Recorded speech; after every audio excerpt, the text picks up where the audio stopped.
There is an old quote, I don't know from where, that wisely says, we, as humans, should always be on the lookout for people in life who know more than us. Which is to say, someone who can teach us something. The man, Malcolm Guite, is an interesting fellow. He has a YouTube channel. He is a priest and a poet, and must be, by the career of each, or its combination, a sort of philosopher. He is delightful to observe, and inviting to learn from.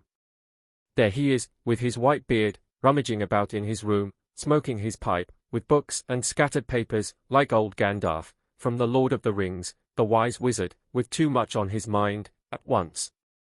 Now Malcolm Guite had said something interesting about being interrupted, or the power of interruption. As I understand, he had perceived some wisdom in interruption, and welcoming it, thus giving it power.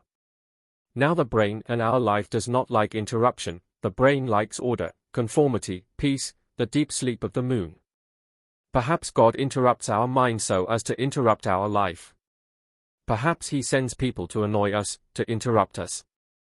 There may be more good in these and bad. They prevent us from being fossilized.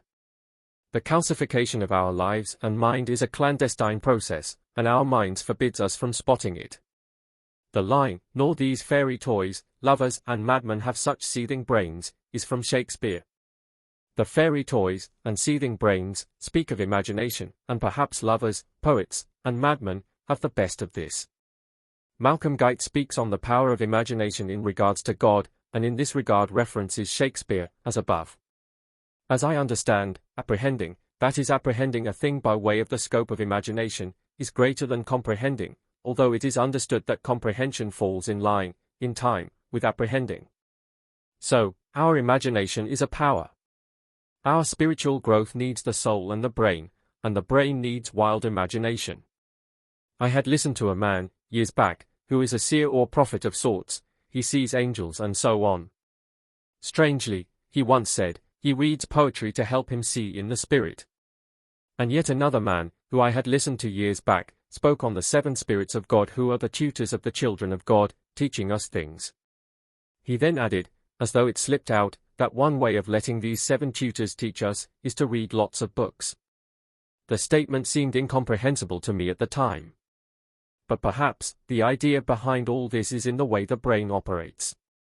It has less to do with poetry or books in themselves, even as there is a treasure within, and more to do with the way the fallen mind likes to think. The mind needs nearby things, novel things, in order to reach. The mind is not a cluttered room, a hole in the ground, but an anomalous thing that can reach the ends of the cosmos, and beyond, but the mind does not know it. Imagination and learning new things are a way to touch the nearby thing, and when the mind expands, then God lands thereon.